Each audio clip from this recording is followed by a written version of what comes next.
You know, Rebels, if you've been checking out some of my promotional ads on social media, you will be aware that I have been using a lot of AI programs to help me create ads. But you know what? There's a lot more uses for AI than just funny little videos. And I'd like to introduce one of our new sponsors, Podium. It is a leader in creating AI tools for podcasters. Now, let's say you've got a podcast, or maybe you're even thinking of doing a podcast. You're probably wondering, well, how can AI be integrated with your workflow? I'll tell you about Podium. As a podcaster, you know that writing show notes and creating chapters and transcribing episodes takes a lot of time, and it can cost you a lot of money too. But you know what? That's where Podium comes in. It's an AI tool designed specifically for creators and podcasters with the goal of making post-production tasks quick and easy. And in just a few minutes, Podium generates show notes, chapters, summaries, clips for social media, a full transcript, suggested episode titles, social media posts, and more. Whew, that's a lot of work for one little program. Your show notes are key to your podcast's success because it helps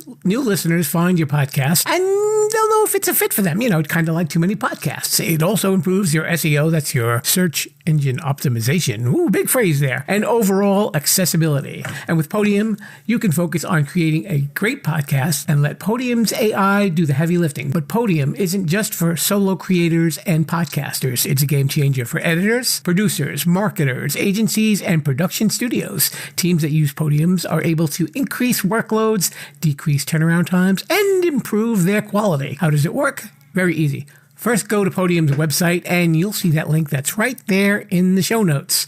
You get 3 hours free just to try it. Pretty cool, huh? And using that link also supports this show as well. And you know what else happens? Because I'm a good guy. You use my link, you will get 50% off for your first month. So visit the site, upload an MP3 file, and download your files. And that's it. And if you need anything else, you can use Podium GPT to generate articles and any marketing copy you might need in seconds. Instant show notes, transcripts, chapters for your podcast or channel.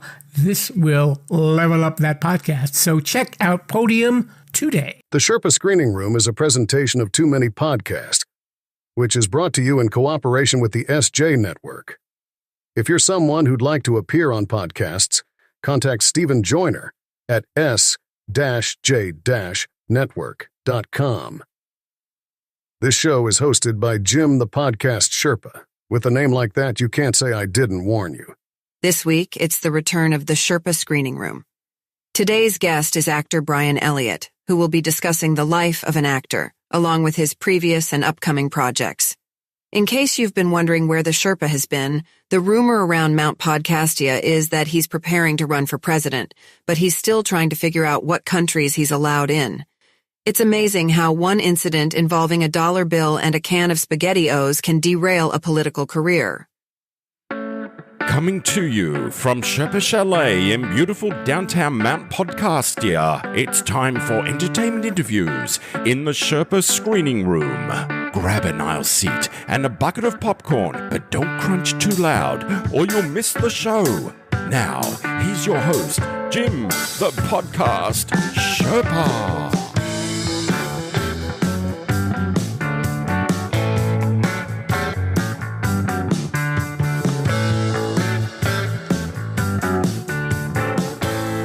Welcome to the Sherpa Screening Room. It is a presentation of Too Many Podcasts, a podcast about podcasts and so much more. We're back! Yay! Jim the Podcast Sherpa, sitting right here in Sherpaloo Studios, high atop Mount Podcastia, overlooking all those wonderful podcasts that are out there in the hills and valleys. And as you know, these Sherpa Screening Room episodes are where we get to know creators, you know, not just the podcasters, but actors, singers, directors, writers, folks with interesting occupations sometimes too. We've had a couple of good ones. You should check them out. And this week we've got a really good interview. He's a gentleman named Brian Elliott. He comes to us from Virginia.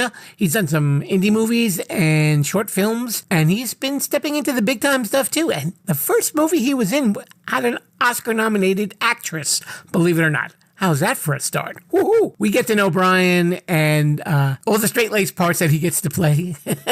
I keep thinking he would be a really interesting choice to play a villain. He's just such a nice guy, too. You wouldn't expect it. You love to see that little surprise coming out of you from the end. So before we actually continue with the interview, I have to make some comments here. And they don't apply to Brian because I am so glad that he came on the show.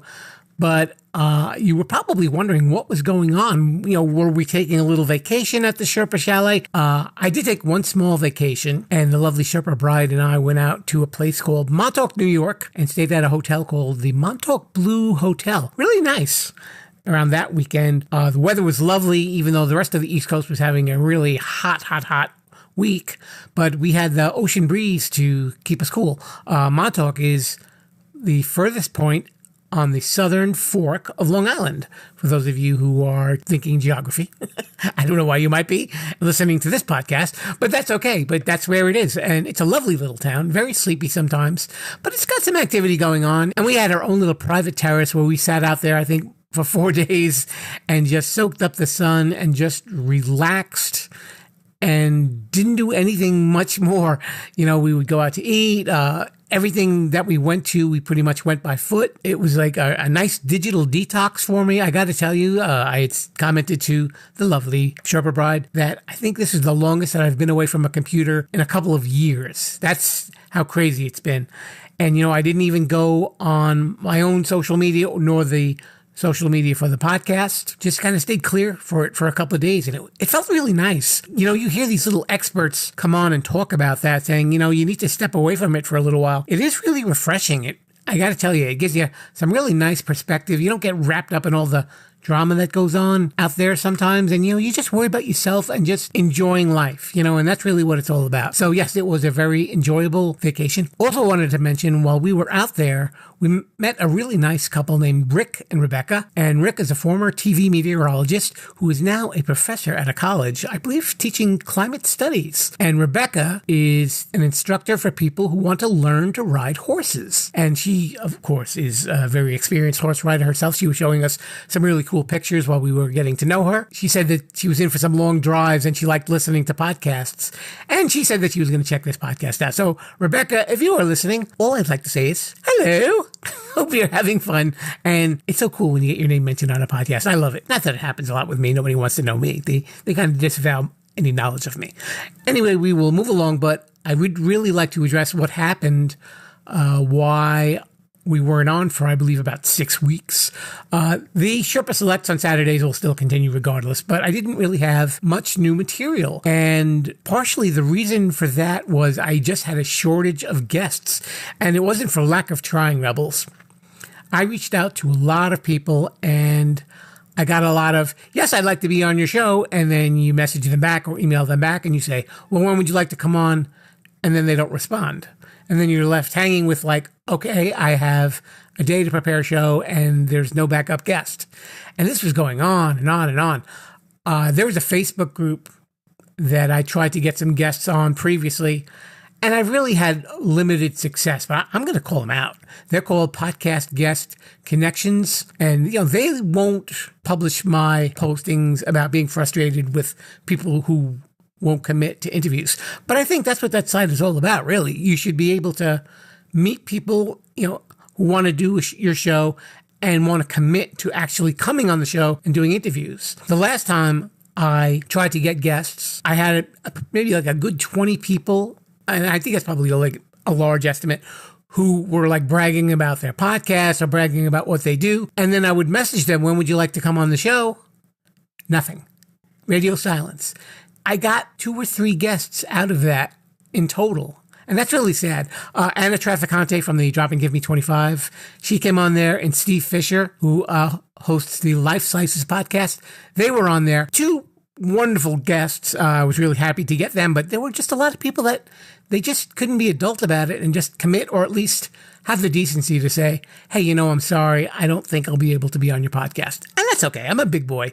I can take rejection if people don't want to come on the podcast. I'm fine with that. I want to bring you guys interviews with people who want to be here and they're enthusiastic about what they do. And I think when you're enthusiastic about what you want to do, it shows and it makes them a good guest and a fun guest. And this is what we want. We don't get into a lot of drama on this show. This is my baby, and this has always been my vision for it. So for those of you who might have felt a little cheated for the last few weeks that there weren't any new episodes, I apologize. And super publicist Steve Joyner has come to the rescue, and he's been finally getting busy with some new clients to he is sending my way. And Brian is one of his clients. So we got to know him. And there are a couple of other folks that I will be interviewing in the near future as well. So we will be picking it up as far as new guests are concerned. So I will take you to the finale of season 12, I promise, with a bunch of new guests. So even if you've been enjoying the Sherpa Selects that I've been playing for the last month and a half, maybe you never heard them the first time around, those were seasons that I was really proud of, and I had a lot of incredible guests, as you can tell. So at long last, you get to hear those as well. And I remastered them and cleaned them up a little bit too, so they sound a lot nicer. Because those first few seasons was when I was experimenting with audio and trying to find out what I could do to make them sound really good. So that's my story, and I'm sticking to it. So why don't we move on to the Sherpa Screening Room interview with Mr. Brian Elliott. Hello, the Rebels. We are here in the Sherpa Screening Room, and I am spending a little time with a gentleman named Brian Elliott. He's coming to us from Virginia. He is a producer, director, and actor who's done a lot of stuff, and he's got some new projects coming up that he's going to also talk to us about, and you guys are going to get to know him, and he's a super nice guy. Brian, welcome to the show. Thank you for having me, Jim. I appreciate it. Thanks for having me on. So now the first movie you were in was nominated for an Oscar? Yeah, so I became a professional actor, in 2014. And I had like a supporting kind of walk-on role for a movie called Loving, which was about the Loving case versus the Supreme Court back in the 60s about interracial marriage. Okay. And the lead actress, Ruth Negga, got nominated for an Oscar. Wow. Yeah, they shot that here in Virginia. So I went to a cattle call and went through about 2 or 3 auditions and went through the process and landed the role. So were you always into acting, or did you kind of stumble upon it? What's your relationship with the acting field? Yeah, so I can't say I was always into acting. I kind of stumbled upon it in high school. Okay. I caught the acting bug in high school. So I started in 98. I graduated high school in 2000. So I think about my junior year or so, I did my first short film. They had a production company for Crime Solvers, which was like the area police department, which they would put on productions to try to catch criminals. But they had a kind of like a derivative shot of a product of high schoolers buying stolen goods. So I had to go audition for that. And I landed the role of the character who bought stolen goods, unbeknownst to him, and ended up suffering the consequences. Yeah. So, that was my first foray into acting. And then you just got bit by the bug after that? I got bit by the bug after that. I did some theater plays in the area, actually in Northern Virginia. My first stage play was of Mice and Men, and I actually got to play Crooks, the older gentleman farmhand. They did the prosthetics and the makeup and graved my hair and all that stuff. So that was fun. And then a year later, I moved out to Los Angeles in 2005 and stayed out there for about a year, got my resume up, and then came back home because it just got a little bit too expensive. And I was plugging away at doing indie projects and short films with a producer out of West Virginia who taught me the ropes a little bit about production and how to produce. And he put me in some short films and independent films. And he actually had a TV series that was on kind of like Cryptic TV. And you heard of those Digi networks that were out? Yeah. So he had a show on the Digi network, and I actually had a guest star role on one of those. So that was pretty cool. Oh, wow. Okay. Yeah. So now, what kind of actors did you admire? Like when you I'm sure you were a fan of like the movies and TV and stuff like that. Were there anyone that anybody that stood out? Well, as my career progressed, I mean, we all know the names, of course, Denzel, Samuel, and Wesley, and those kind of actors. But as I progressed in my career, I kind of looked up to Terrence Howard and Dennis Haysbert because they were kind of my archetypes, So that was more along my line of admiration and what they were able to do and accomplish and the kind of careers that they had. Are there certain roles that you're drawn to, or you're kind of wide open to? I'm wide open, but normally my type is played straight guy.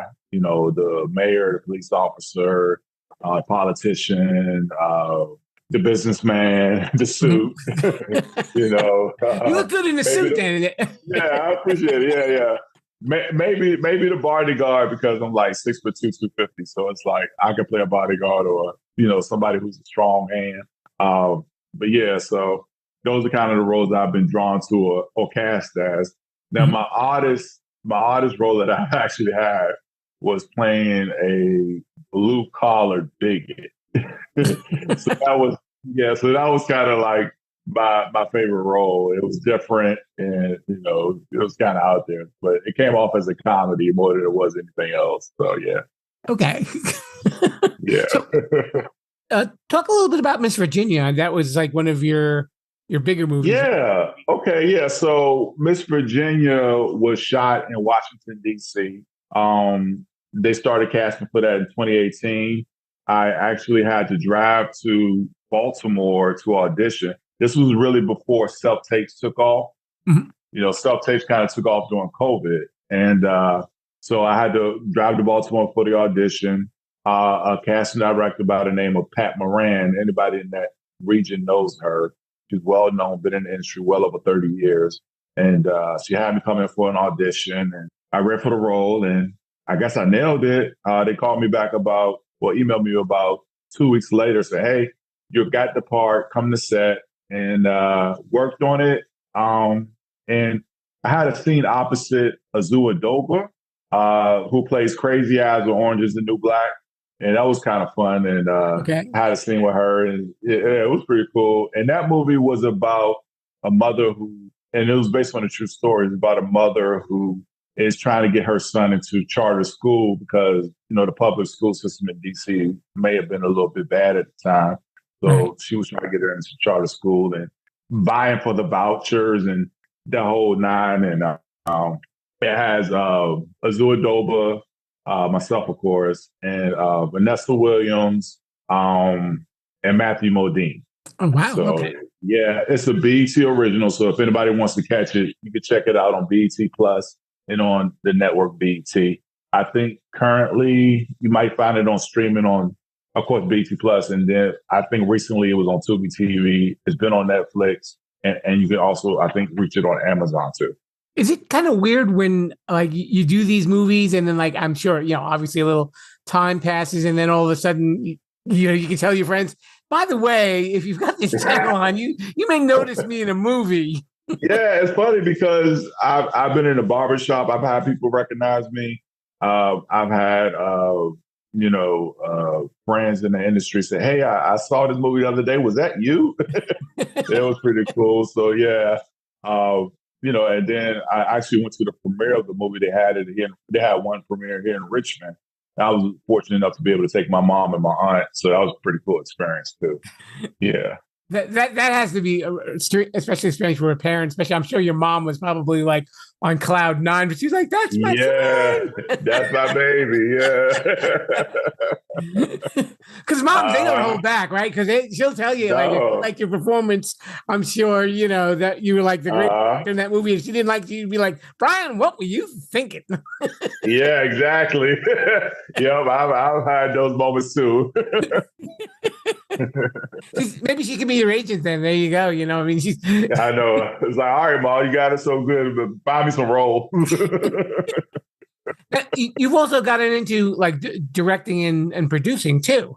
I actually, I'm trying my hand at producing right now. I did direct and produce a pilot presentation back about 10 years ago. Mm-hmm. We're still shopping it. And basically with that, I was able to find some locations in Petersburg, Virginia, which is like a historical town. And I linked up with a producer partner of mine at the time, and we shot that pilot. It took maybe a weekend or a few days to get done. It was about a 30-page script, and we shot that. And so that was my first foray into directing. I had my whole notes and what scenes I wanted laid out. Mm-hmm. The whole nine. So it was a pretty fun experience. Yeah. So which side of the camera do you prefer to be on? In front. In front. Yeah. Producing, it's legwork, meaning that if you don't have the money, you got to find the money, and finding the money is tough when you don't have A-list talent attached. Right. So, and A-list talent wants to get paid before they even sign on the dotted line, or they want a promissory from you that they will get paid. And a lot of times if they're A-list, they're going to want to pay a play. So it's like, well, if I'm going to do this and you don't shoot it in time, you still got to pay me. So that means coming up with their money anyway. That's true. I mean, I've spoken to a few actors who got into like the producing and directing thing, and they said, especially with producing, they said you really don't realize how much is involved when you're going into that project, because there's just so much that it entails, and probably they said half of it probably isn't even in your mind when you're beginning to do the project itself anyway. Yeah, when you're first starting all this producing, unless you went to film school, half of that stuff isn't even in your warehouse. You know what I mean? You got to pick up on the fly. You got to learn. You got to be a salesman. You got to be a project manager. You have to do all those things that if you're talking about being a serious producer, and we're not talking about just attaching your name because you're a star. You're talking about getting from ground point A to point Z. It's a lot of work. It's a lot of work. Yeah. So I know you've got 2 projects that they're in post-production now, right? Yeah. So one project we just premiered at a movie theater here in the Richmond area called A Shared Secret, which is a new crime, film noir. So like a crime noir kind of film. It was about a cop who had kind of a bad shoot, and he gets caught up with the mob boss's girlfriend. The mob boss is kind of trying to the word I'm looking for. It's kind of like got him under his thumb because he saw the actual shoot. So and he's doing that whole number with him, and somehow he gets caught up with the mob boss's girlfriend, and so we did that. We premiered it. It should be out on digital platforms. I play a character named Lieutenant George Hardaway, and I have fun with that character. It's kind of cathartic being the boss, and chewing out your personnel. So, yeah, it was fun. It was cathartic. And I've always wondered, especially like when you get parts like that where you lose your temper, or or even if you're really evil in the movie, it's got to feel good when you go home, kind of like you've gotten everything out. Yeah, I'm not yelling. Instead of taking it out on your friends and family, you take it out on the screen, and it becomes cathartic. And it's like, oh wow, I didn't know I had that in me, And it's exercising some stuff, if you know what I mean. So Sure. yeah, absolutely, and I guess when you're doing scenes like that, and you have to be mad at your subordinate. I guess you probably have to do that little actor recall thing where it's like, okay, when was the time that you were mad at someone and you just really let them have it? And then I guess you have to channel all that. Yeah, you gotta channel that. You gotta dig deep and find it, that moment in time. So yeah, most definitely. And you're also doing another one called Suspended Disbelief? Yeah, so Suspended Disbelief, we shot that back in 2022. That is about a young lady who befriends the older gentleman who's on his deathbed, kind of just getting older and dying, having health issues. And what she does is help him cope by them taking a road trip and him reminiscing and kind of going over his past with her. And I actually play the young lady's younger version's father as we watch her grow up and into the lady she becomes. And I'm like a doting dad and the loving father. And it was a good time because it was a good example of what a good father, and a good example of what an African-American father could be on screen. So you get a representation of that. Sure. So that was pretty cool to be able to perform. That's in post. We're going to do ADR for that pretty soon. Hopefully it'll be out by the end of the year. And I know you said you were also working on a pilot. Can we talk about that? Are you allowed? Or do you have to I can talk about it a little bit. Okay. It's called Redemption. And I play a character named Agent Stone. I'm attached. Right now it's under wraps. I can't give out the plot, but okay. We're in negotiations for that right now. I did actually shoot another pilot. I'm sorry, not another plot. Another pilot called Gotcha. And we shot that here in Richmond back in 2021, right after COVID. And we got it shot to BT. And, that kind of didn't go as we had planned, but we actually have it right now in talks with a telecommunications company out of Africa. So we're trying to see what goes and see where we can go with it. And see if we can get it off the ground. So that's still in the air right now too. It's interesting. I mean, you're telling me about a lot of the different parts that you played, and it's, a lot of very straightforward, straight-laced type characters, the dads, the police officers, But I would imagine that I could see you getting cast in a movie where like you're the bad guy and nobody knows it until the end because you know how to, play that straight role. And it's like, well, now the truth is going to come out. Yeah. It would be nice to get a character like that. I think that'd be pretty fun. Whether it be me making a character myself would be an option too. Right. So we'll see. I do create some television show I did, like the pilot presentation I talked about 2 years ago. Mm-hmm. And I'm putting things in paper, and hopefully right now I have some being reviewed. I think HBO peeked at it, and a couple of other companies, like major media companies, that just taking a look at it right now and seeing what we can get. But it is what it is. Hopefully we get a shot. Sure. Well, I'll keep my fingers crossed for you. Thank you.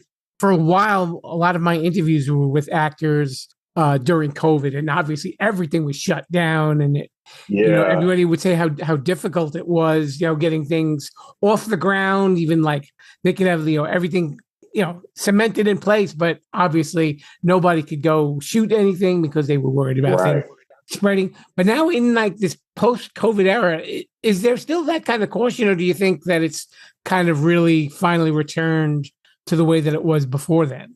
Well, right now, because of the SAG-AFTRA and WGA strikes, we've had a little bit of a contraction since those strikes were over. Mm-hmm.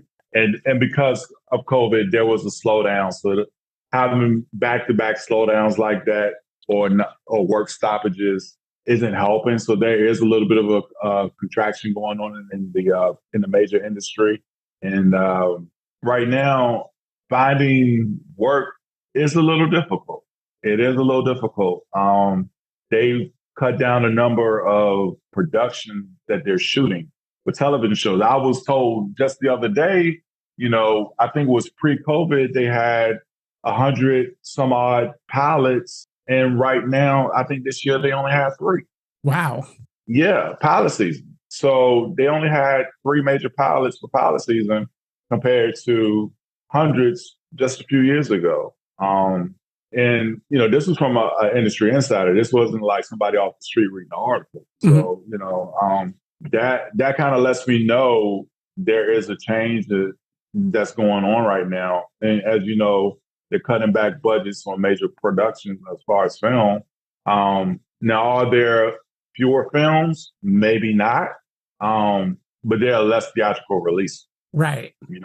So does that play a factor? I would have to say so. Sure. Yeah. Even when you go to multiplexes, you don't see as many titles. It's maybe like 3 or 4, and where there used to be 12 or 13. Right. And those 3 to 4 are proven tentpole. Right. You know what I mean? Like those are movies that either have a sequel or they're an IP that everybody knows. Right. So yeah. Yeah. I remember. I'm trying to remember which my guest told me, and they said if it's a superhero movie, you pretty much have a lock on it. But like anything beyond that is always kind of like it's a crapshoot. Like maybe it catch, maybe it won't.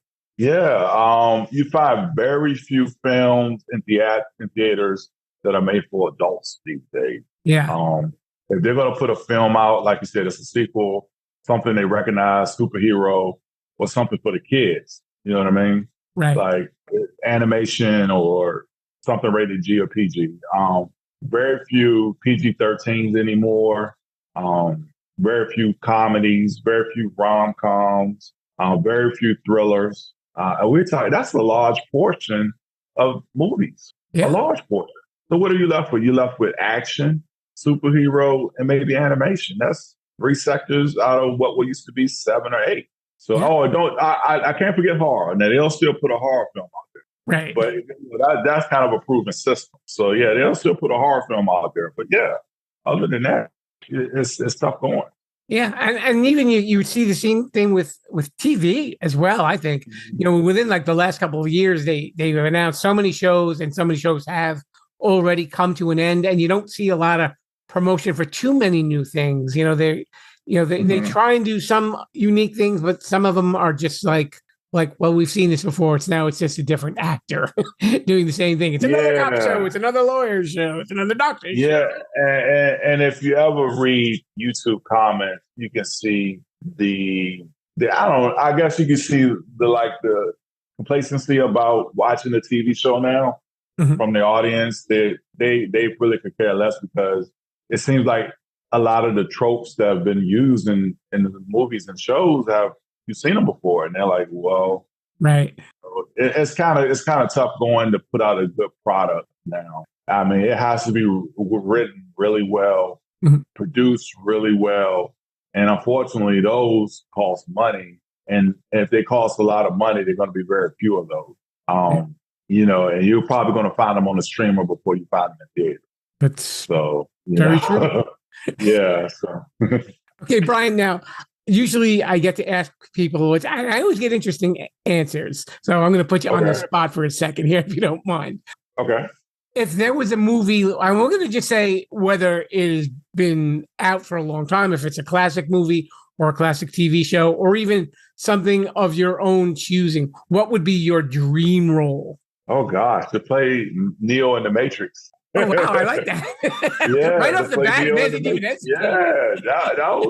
that was my movie growing up. I had just finished high school and, opened my mind a little bit watching that. So it would have been, definitely would have been Neo. So that would have been my dream role growing up, playing that role. Yeah. All right. I like that. And you get to do the slow motion fighting too, right? Oh, yeah, the slow motion, stopping the bullets and getting some kung fu in. Yeah, I would definitely love that. I like it. Yeah. So if people wanted to learn a little bit more about you, Brian, where can they go?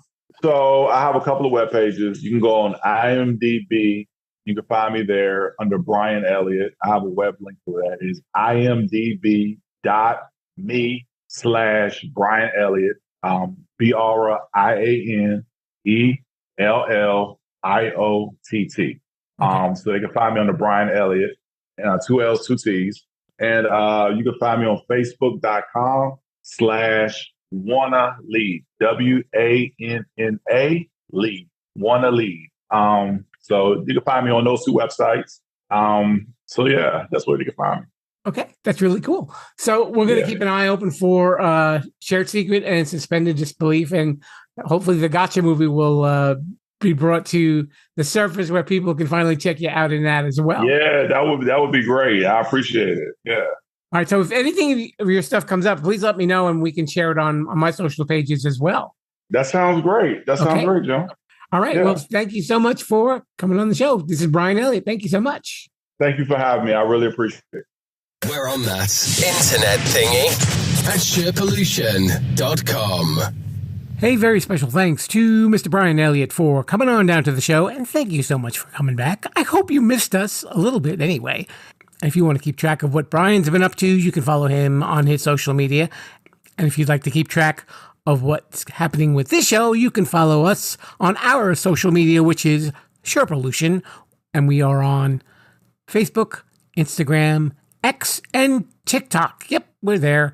I know I haven't put too much stuff on X or TikTok lately. I've been having issues with my little video program, so you don't get to see my little goofy AI videos, but hopefully that will be remedied in the very short future. I'm keeping my fingers crossed for that. We hope that you were enjoying this. You can listen to the show on podcast apps everywhere, SharePollution.com, or the SharePollution YouTube page, and I received a notification that over 3,000 views on the YouTube page, and that's pretty good for something that I really kind of put minimal effort into. But I think it's all going to merge into my listens from the podcast apps as well. So we will have massive numbers and everything on the chart will change. Everything. I think I mentioned this once before. But thanks so much. We hope that you come back again next week. New episodes every Wednesday. And for the time being, we will be doing Sherpa Selects on Saturday. It's Saturday Sherpa Select. Say that 5 times fast. I can't. I don't know. So why should I expect you to? Who knows? All right. Hello, Mr. Bruce. I think it's time to move on out of here because I am getting tongue-tied. And to all of you, I would like to say on behalf of us, Viva la Sherpalution. Thanks for listening to the Sherpa Screening Room. Don't forget to subscribe, rate, review, and share this podcast. I'm Mr. Bruce, and this has been a Sherpaloo Studios production. Viva la Sherpalution!